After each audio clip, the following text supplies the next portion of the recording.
Honey, Radiohead's The Bends is the album of the year.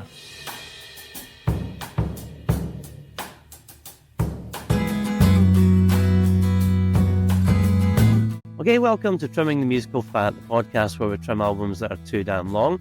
I'm Stephen Nicholson, and today I'm heading back to the 90s to start creating the under 50-minute TTMS supercut of Radiohead's 1995 album, The Bends. And there is much to discuss, so I better bring along some guests for the ride. So, welcome back to the show, Ross Braidwood and Davie Melon. Going back to the single, of course, in 1993, the one that everybody talks about when they hear Radiohead, they associate Radiohead with Creep. Right. And perhaps people saw you as sort of one-hit wonders at the time. Creep was like the blessing and the bane of this band. It was a blessing that we got to tour throughout the world, and that was fantastic. But it was also the bane that, you know, you have a song like that on your first album, and the history of bands having a big hit like that on the first album is that they don't go anywhere, you know. And if it had been on third or fourth, it would have been fine. But the frustrating thing was that we always thought we knew we had the material. And while we were recording it, even last year we were sort of going out on tour and still sort of promoting Pablo Honey in like Mexico and Thailand and stuff like that. And it was always Creep, and it's like, hang on a sec, we're in the process of recording 22 new songs that we're like really proud of. This is Caroline. And this is Marisa. We're the Eves, and you're listening to Trimming the Musical Fat. So, The Bends is the second studio album by English rock band Radiohead, released on 13th March 1995 by Parlophone. It was produced by John Leckie with extra production by Nigel Godrich and Jim Warren. So The Bends combines guitars, songs and ballads with more restrained arrangements and cryptic lyrics than Radiohead's debut album Pablo Honey, which was released in 1993. So work began at RAK Studios, London in February 1994. Tensions were high, with pressure from Parlophone to match sales of Radiohead's debut single, Creep, and progress was slow. And after an international tour in May and June, Radiohead resumed work at Abbey Road in London and The Manor in Oxfordshire. So The Bends reached number 4 on the UK album charts, but failed to build on the success of Creep outside the UK, reaching number 88 on the US Billboard 200. It received greater acclaim than Pablo Honey, including a nomination for Best British Album at the Brit Awards 1996, and elevated Radiohead from one-hit wonders to one of the most recognised British bands. It is frequently named as one of the greatest albums of all time, and cited in lists including Colin Larkin's all-time top 1000 albums, and all 3 editions of Rolling Stone's lists of the 500 greatest albums of all time. And The Bends is credited for influencing a generation of post-Britpop acts such as Coldplay, Muse and Travis. So there are 12 tracks on the album, and its duration is 49 minutes. There were 6 singles from the album: My Iron Lung, a double A-side, High and Dry and Planet Telex, Fake Plastic Trees, Just, Street Spirit, Fade Out and The Bends. So, The Bends brought Radiohead significant critical attention. The Guardian critic Caroline Sullivan wrote that Radiohead have transformed themselves from nondescript guitar beaters to potential arena fillers.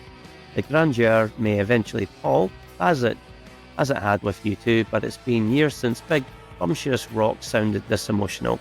Hugh described The Bends as a powerful, bruised, majestically desperate record of frighteningly good songs, while Enemies' Mark Sutherland wrote that Radiohead clearly resolved to make an album so stunning it would make people forget their own name, never mind Creep, describing it as the consummate, all-encompassing, contingent-straddling 90s rock record. So the album has a 3.86 out of 5 rating on rateyourmusic.com. It has sold 2.5 million copies worldwide. It got to number 4 here in the UK, and as mentioned already, number 88 in the US. It's gone 4 times platinum here and platinum in the US.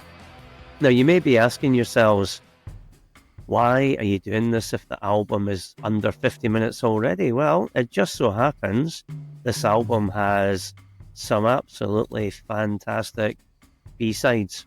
On the singles for this album, there are some non-album B-sides, and some of them are absolutely fantastic. And in my opinion, some of those songs should have been on The Bends instead of other tracks that were selected. So that's why the three of us have got together today to try and agree on what those songs would be if Radiohead had all of them available for selection before releasing the bends. Which tracks would have made it if they were going to pick from their single B-sides as well? So guys, we're all big Radiohead fans here. Do you remember what was the first Radiohead product you ever bought? 'Cause I know for me it was the Just CD single in probably 1995. What about you, Roscoe? What about you? Next was the Bends. The strength of, I'm only come to about a couple of singles, and that was kind of it, really. Yeah, more or less when it came out, roughly when it came out. So it was into Oasis and Ocean Colour Scene and all the bands. Radiohead are my favourite act of all time. It sometimes changes, it sometimes moves about a bit. Could be Blur one day, could be Pulp the next, but generally speaking, I would say Radiohead are up there as my favourite act. And that's purely because they came around in my teenage years, like when I first started listening to my own music instead of borrowing tapes from other people. This felt like a band that I've found myself, rather than listening to my brothers REM tapes or CDs, something like my dad had bought from his favourite albums of the 60s and the 70s, or even his tapes even. So this has felt like a band that I found myself. And the reason I found that is because the first real time that I'd listened to them, and I hadn't heard them anywhere before, but I got a mixtape, a compilation tape out of HMV, and it was just I think it was just called Entitled, to be fair. And I was just listened to it, lots of great songs on there. I can't remember what they were, but I was doing round about the songs of 94 or something like that. And then I heard Creep by them, and I remember listening to that song and then rewinding it and thinking, who's this? And looking at the back of the cover, Creep, all right. And then from that moment, that's probably around the same time as the singles for the Bends started coming out and appearing on MTV, and I absolutely loved this album. I didn't listen to it, but I didn't get Pablo Honey at first, despite hearing Creep, because I didn't know where it come from. I went out and got this album, and it's just absolutely outstanding. And I remember inviting my pals over to come and listen to it, and they really got into Radiohead for a time, but then decided to go another way when OK Computer came out. They decided to stick with, we're Stone Roses. We'll stick with the stuff that we like. I think they've since recanted over the years, going, actually, that's a brilliant album. And they really loved that, but just listen to that with your mates, and it was every song is classic. I'm not entirely sure why we're cutting them, to be fair. What would you rate the album out of 5, Ross? 5. It's a classic. Yeah, it's just a great guitar album, isn't it? I'd give it 5 as well, but why do you rate this so highly? Consistency of the songs, isn't it? Because I think Pablo Honey, maybe more so years later when I eventually got around to buying Pablo Honey, you look at Pablo Honey and you're going, solid album, great track with Creep, but one of the biggest step-ups in probably music history, going from I think maybe bands maybe had brilliant debut albums and then brilliant second albums, but going from a sort of steady, solid album into a classic, it's not easy to do. So it's amazing that they did do that. The strength, the songs, the strength of the album, obviously singles, and majority of singles people know, and great songs, but it's the album tracks as well, some great album tracks. Really make an album stand out as a classic on all. I think it's not just maybe have good singles, but it's the album tracks that really say, right, is this really worthy of being a great album, 5-star? And it is, and it's just, like I say, it's a proper guitar album as well. There's different textures, different styles. We'll get to that anyway with some of the songs. So there definitely is, but the guitars are plugged in, and then there's maybe a bit of influence from the alternative American scene, maybe the Days, Nirvana, bit of Nirvana and their Pixies and Dinosaur Jr., all the bands. So it's definitely a bit of that, but they bring their own, and they're great musicians as well. It's the super with it. They proved that as things went on, but they're great musicians. drums, bass, guitar, great songwriter, singer. Well, look, it's Tom York's. It's one of these ones where it's some people like him, some people don't go for his voice. But I think he sounds great here. I think that's the thing. Maybe his earlier, his voice then was just he just wasn't singing in the same way as the other albums like OK Computer and further on. But it's still a bona fide classic and arguably the best album. My favourite album in the 90s. Probably my favourite album in the 90s. And what would you rate the album out of 5? 8.5. Okay, why do you rate it so highly? It's like there's not really a bad song on it. It's just like I can picture just sitting in my room listening to like when was it came out? It's like 95 or something like that, 95.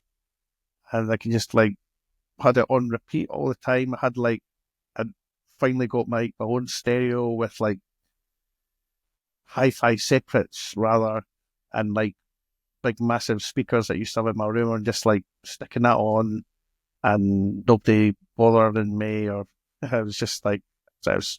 I mean, obviously Radiohead, one of my all-time favourite bands, and this was the first album of theirs I bought. And as you say, yeah, great musicians. Tom York's got one of rock's greatest voices, and yeah, I mean, this is an excellent album. I probably don't love it as much as you guys. Kind of about half the songs on it are stone cold classics, and the rest are good, but perhaps just not on that same level as the others. But yeah, it's a great sounding album. The guitars in it are fantastic, and yeah, it's ultimately it's an excellent album. And what do you think about the album's artwork? Artwork, it's just it's kind of a bit iconic from that time, because it's one of the, obviously because I've probably played it so much, but like seeing that, it always just like makes me think, yep, of a time and a place. And I know it's supposed to be like, I probably didn't even know what it was at first. I've only like learned it like the last couple of years. It's like what is it, a health and safety dummy for teaching people CPR or something like that, which it turned out to be. But no, it's a quite iconic album cover for me. It's a bit strange, wasn't it? Because I think it's of a crash test dummy or something. Almost feels like an alien or something. That's what I always thought it was, and then eventually I found out, reading it on a magazine or something, how the kind of front cover came about. It's one of the ones where you stick it on your, somebody's wearing a t-shirt, and it didn't say Radiohead or the Bends, you know it. You know, it's fairly iconic. Well, not really iconic, but it's well known enough. But I always think how much I love an album would I want as a t-shirt. Probably not. I would take OK Computer or maybe In Rainbows. In Rainbows just like a simplicity, I suppose, but maybe some of the other album covers I probably prefer. So it's one of the ones where I associate with the album, but I think the album's better than probably the front cover. Maybe. Yeah, I mean, I think it's okay. It's not one of my favourites, although I do like the back cover with the kind of white and the red colouring, and the song titles are really quite large font. And what's your favourite song on the album? Potentially Fake Plastic Trees or High and Dry. Probably Fake Plastic Trees is my favourite. I probably always think if you're going to pick one, try and go for an album track, maybe a lesser known track that people might not necessarily know. So I'm going to go for Black Star. Yeah, for me, I would say, I mean, a tough choice, but if you had to, hold me at gunpoint, I'd probably say my Iron Lung. Hey, this is Marv from Pods Like Us, the show where we help you to find your next podcast addiction. And you're listening to Trimming the Musical Fat. So it's time to start curating side one of our record. For selection, we're including all 12 songs that featured on the original 1995 CD release of the album, plus the 14 original B-sides that were issued with the Benzies singles. So, for example, Bishop's Robes and Banana Co. And in the end, we will have, I hope, an under 50-minute version of the album made up of all those 26 songs. What will we pick? Well, let's get straight into it. So to get a spot on the TTMF supercut of the Bends, at least two of us must have selected the song. Okay, and I will say to you, gentlemen, I was counting up our votes, I mean, this was more interesting than the recent US election. No voter fraud here. And after doing it, I can say that we are going to have 13 songs on the Supercut. So for today, we're going to focus on side A of the record and the first 6 songs. And the first song up is the first song on the album, Ross's favourite, which is Planet Telex. And here it is.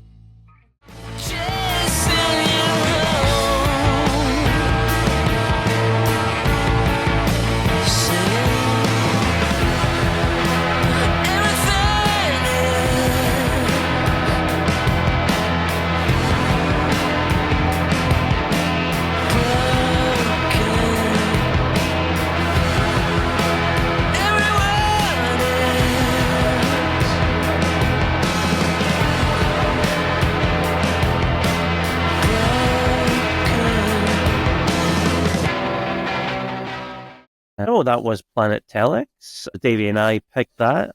And a couple of facts in relation to it. So this is the first song on the album, and it was written and recorded in a single session at RAK Studios in London.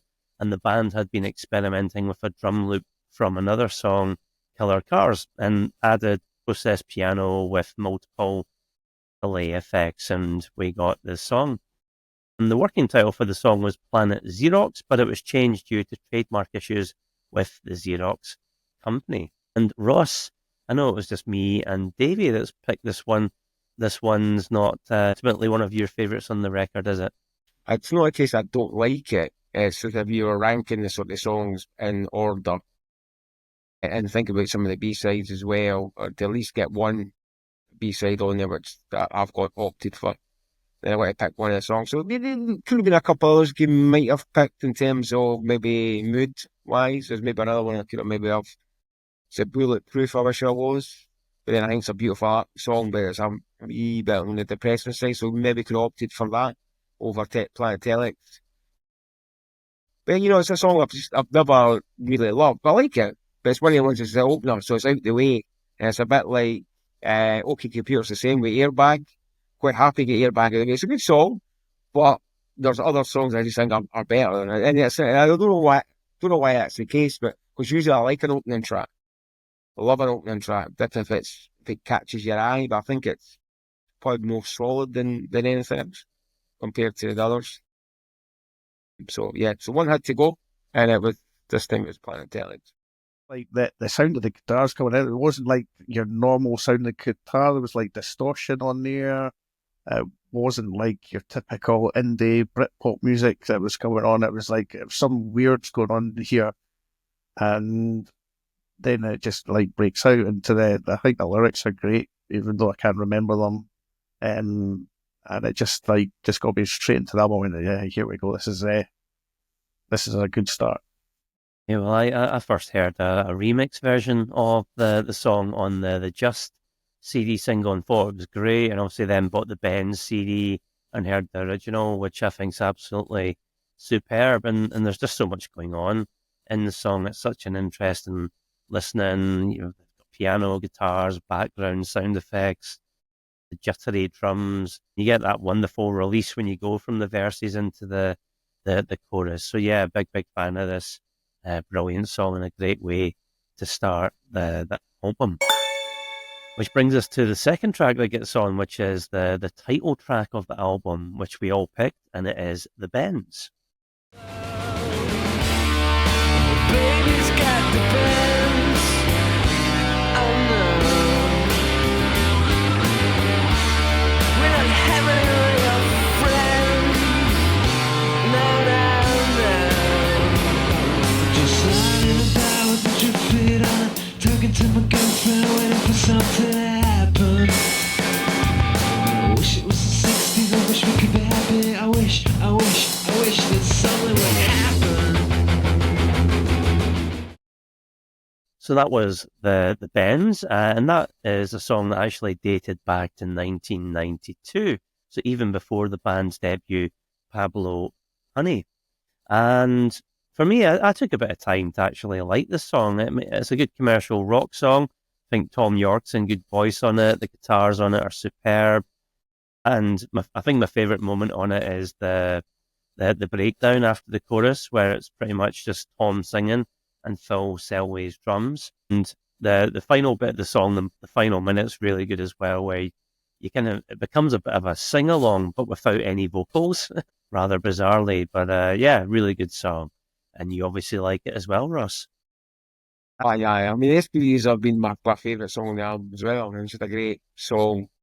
Because I think it starts all, it's like a TV or something in the background. Like, kind of, as it starts, something like, some kind of sound effect. And it kind of reminded me a wee bit of Pink Floyd, Wish You Were Here. Where it does the same, there's like something going on, there's like a bit of music or there's a bit of TV on, and then it's, the acoustic guitar kicks it. So it kind of reminds me of that a wee bit. The song doesn't, but just the opening part. And then obviously the guitar kicks in, right in, straight in your face, and you know, like, yeah, this is going to be an indie rock banger. And it is. I remember that they played it at Transmit. Maybe we went to see them in 2017. Because it's kind of forgot that I wasn't quite sure what kind of set they were going to do, but because it was a festival, they kind of done a festival set, which I was quite delighted with, because I've done quite a lot for them in Rainbows, which is one of my favourite albums. But they played this. They might have played Creep as well, but I could be making it up. But they definitely played this. And I just wasn't expecting them to play it, but I think they just went straight into it. And it's just like, it's just a great song. I mean, it really is. Try to think of the lyrics now, some of the lyrics. I wish it was the 60s. I wish I could be happy. I wish. I wish you were kind of born maybe during the 60s rather than the 90s. Because I think it's something you always do. You hark back to maybe further back. Like, I always wish I was a wee bit older so that I picked up the bands that I now love now, but I would have probably seen them live. So even just going back a few years. So it's always like, so you're always harking back sometimes to, or even the 60s anyway. I mean, you imagine being around the 60s with the Beatles and the Stones, or you're in America and you had Jimi Hendrix and the Doors, and then you had the punk. So there's different eras of where you kind of want to be. But it's just an absolute A song. Yeah, no, it's a really good lyrically. It starts off quite kind of quiet and then just goes. Johnny Greenwood's guitar on it is brilliant. It has a lot of good guitar work in that one. Guitar work in pretty much the whole album, but this is a bit of a standout. Let's move on to track 3, which is another unanimous choice and one of the album's singles, and it is High and Dry. Don't leave me high. Don't leave me dry. Don't leave me high. Don't leave me dry.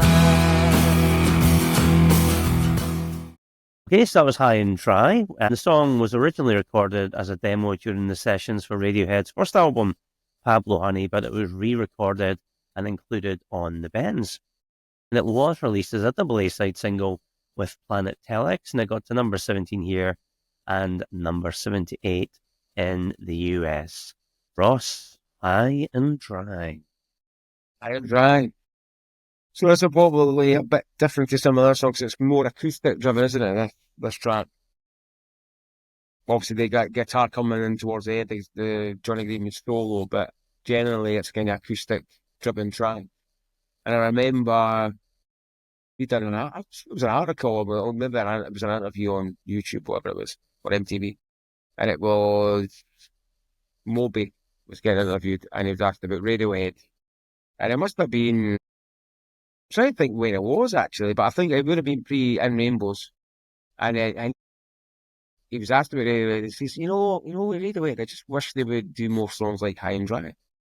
And so I kind of knew he was going, because obviously after that was Kiddie and Amnesia, and I suppose Hail to the Thief as well, but definitely the first two albums we just mentioned there.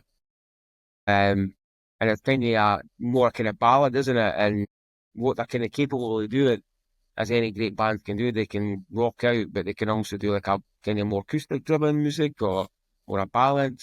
well, they're just a great doing. So I kind of knew where he was going, and I think I think he got his wish with in Rainbows. He probably got a bit more songs more closer to that in terms of feel. But yeah, just another amazing song. I mean, just the strength of the album, and the strength of the singles themselves. Doesn't get much better. Again, saying it's my favourite album of the 90s. You think it was probably almost the strongest set of singles probably from an album to the 90s. So, yeah, amazing. Yeah, I mean, I think I like what the Irish Times said about High and Dry, that it had essentially invented Coldplay. At the time, yeah, it was something a bit different for the band, in that it was a mostly acoustic track. It's got great lyrics, which are open to interpretation, but it does seem to indicate that, you've got someone or something and you don't want to lose it. Lovely lead guitar over the top of the acoustic guitar as the song progresses. And yeah, one of Radiohead's most notable songs in their canon. High and Dry, it's I love that. It's the way I love how it starts acoustically and the soft lyrics coming out from Tom York and just going into the next level. Is this one where he's in like a shopping trolley or? No, that's Fake Plastic Trees video. High and Dry, yeah. This is really, really good Radiohead song. For these ones where you can start singing along with it, and it just gets very high at the end, very screechy if you're singing along with it in the car. It's very loud. Let's turn our attention to another single and another unanimous choice. So track 4 on Supercut, and it was track 4 on the original album as well, and it's Fake Plastic Trees.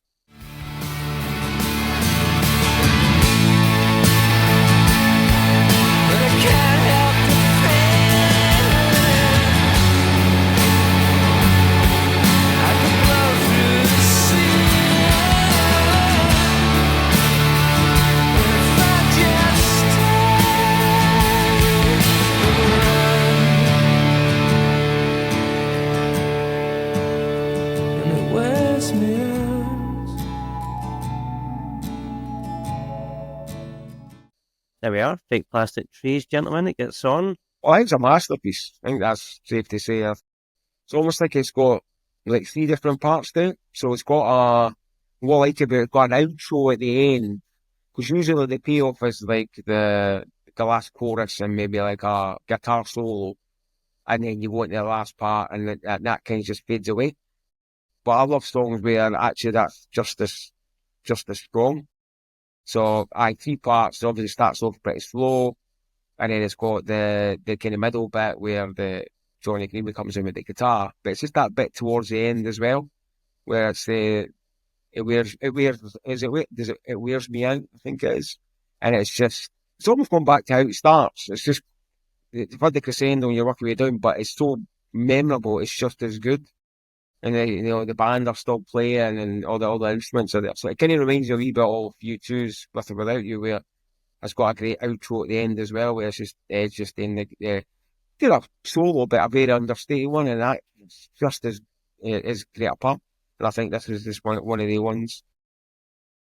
And it maybe sounds a bit different to everything else on the album, but yeah, some songs do sound very different to there's some that sound similar to each other and some are kind of unique.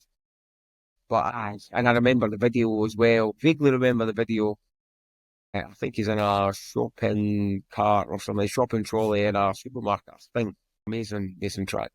It was the first single from the album in the UK and the first in the US, getting to number 20 here and number 65 on the US radio songs. And the acoustic version of Fake Plastic Trees was used in the 1995 film Clueless. And I actually don't really have too much to say about it. It's a great song, love the way it keeps building and adding layers to Tom York's acoustic guitar, and the vocals on it are superb. And it is something a bit different at the time from Tom York to sing in falsetto. That was quite novel at the time, and you called it already, which is, you like the line, it wears me out, but it changes each time. I think it wears her out, it wears him out, it wears me out. So yeah, good little line there. It's got a nice gentle organ behind it each time as well. So yeah, superb song. Yeah, like I said, this is my favourite song on the album. Again, it's got like a slow start where it sort of like builds upon builds and the add-on layers, and then it's got some like funny, must be like synthesizer or something going on in the background. Yeah, just lyrically it's beautiful. So yes, Fake Plastic Trees gets on. Now the next song that gets on, track 5, is a B-side. And it is Talk Show Host. And let me play a clip of it right now. You want me? Well, come on and break the door down. You want me? Fucking come on and break the door down. I'm ready. I'm ready.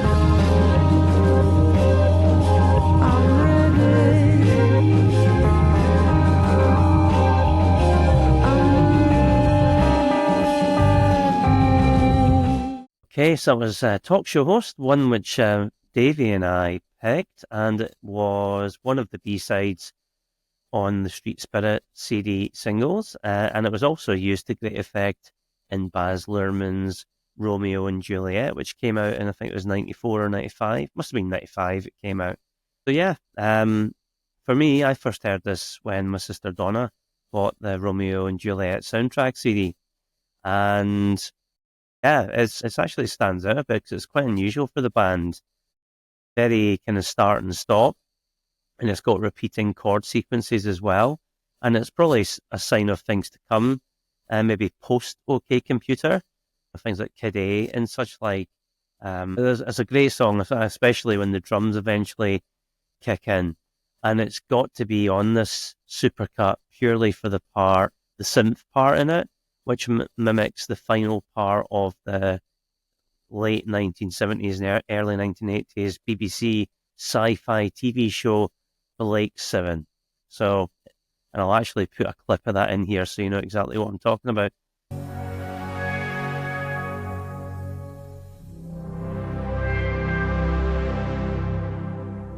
But yeah, purely because of that, it has to be on here. And it is, so I'm pleased. Not a fan of the song, or just others you prefer more? I do like it, just other than to look at the B-sides versus the album, the band album tracks. The tracks are on and the bands, it was just one of the ones where I like it, but not enough when it comes to kind of B-sides. But you're right, it does sound a bit different, and it does feel. When you mention it appeared on a film soundtrack, it always feels like it's kind of more suited for that. Because if you stuck on the bands, it would sound very different, wouldn't it, to everything else? It would really stick out. Like it was done in a different era. Maybe it's the production. I don't know. That's part of it, the melody, and but it's a good tune. Yeah, there's probably another B-side I probably prefer over it, which we'll get to later, hopefully.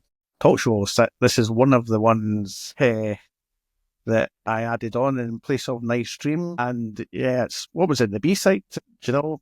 It was Street Spirit Fade Out.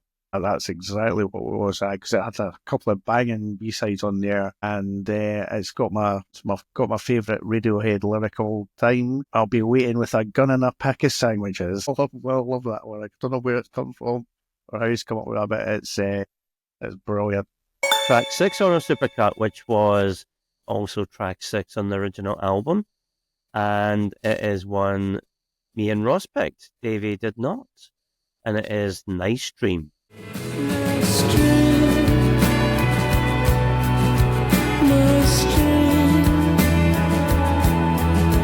nice dream, nice dream, nice dream,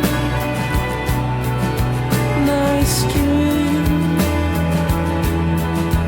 nice dream. If you think that you're strong enough, nice dream. If you think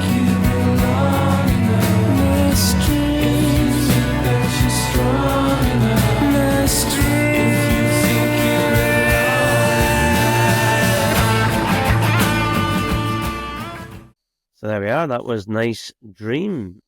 Ross, you've been dreaming of the song. Tell me why. The right song. It's well named. Again, it starts off pretty low key, and I mean, Tommy Up's almost in mumbling form, isn't it? I mean, he kind of does that. It kind of rocks it towards the end. It's a bit of a builder. I'd probably say you're right in terms of the album. I mean, I love the album. One of my favourite Radiohead albums. But if you kind of look at songs, there's probably top tier in the album, and then there's probably songs below that. This would fall in the second tier. But it's not an extra job back here. I think some was that? No, I don't agree. We didn't. But I think what you do is like the albums, great albums, songs complement each other. So it doesn't have to necessarily be the strongest set of tracks, but it's like they kind of complement each other. So I just think it's just that one of them.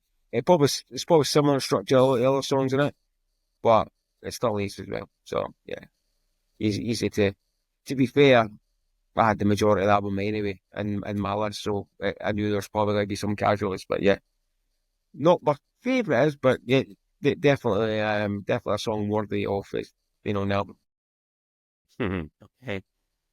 Yeah, I mean, I first heard this on a free compilation cassette, maybe from NME or Melody Maker, and I actually still remember when I first heard it, because I was going up to Lonehead, the gym up there or something, and it came on, and just thought, yeah, I think for me, I obviously rank it much higher than you guys. I think it's one of the most beautiful songs ever written. I actually think it's shameful Davey didn't pick it. He should be arrested. But yeah, I know the descending chord sequence, the driving acoustic guitar, the sprinkling of electric guitars over everything, Tom York's glorious vocal, the beautiful chorus with the strings in the background, the lovely deep backing vocals that come in during the second chorus. If you think you're strong enough before you then move in to that killer guitar solo, the dreamlike lyrics. It's an absolute Radiohead classic, Davey. It's probably one of the slower songs in the album that didn't make my cut of this album, and purely because I wanted to add a couple of songs from the B-sides on there. So I thought this was a wee bit expendable, because it's a great song in terms of the other songs around it. It's a bit, it just goes on a bit of a mellow pace kind of thing. Whereas there was a couple of songs that I wanted to pick on that were a bit more rockier.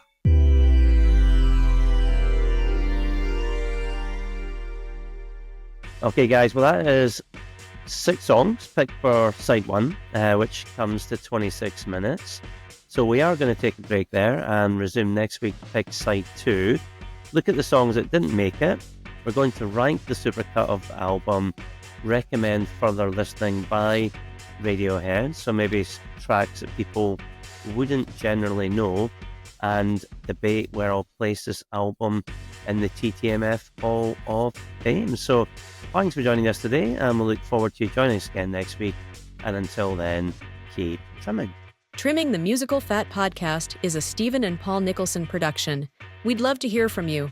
You'll find our contact details in the episode description. Want more TTMF? Head to our socials. Join our Facebook group. Follow us on TikTok. Subscribe to us on YouTube. And check out our website at trimmingthemusicalfat.com.